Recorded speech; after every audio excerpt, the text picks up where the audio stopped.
बौद्ध जिल्लारू विश्व प्रसिद्ध रथयात्रा पर रथ काठ पुरी को गला। प्रतिवर्ष भली चलित वर्ष मध्य बौद्ध जिल्लारू विश्व प्रसिद्ध रथयात्रा पर रथ काठ कटा कार्य महा आडंबर आरंभ होईछि। माधवपुर रेंज अधीन मुंडेश्वर जंगल में पूजार्चना करी असन धौरा फासी और सिमली परी मूल्यवान काठ कटा आरंभ करा जायछि।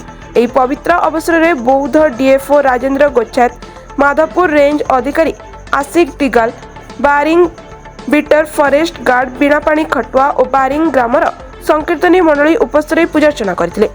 बौद्ध जिलार 5टी रेंज माधवपुर, पुरुणा, कटक, बौद्ध, मनमुंडा और कंटामालरू मोट 200 खंड रथकाठ पुरी को पठाଯିବ।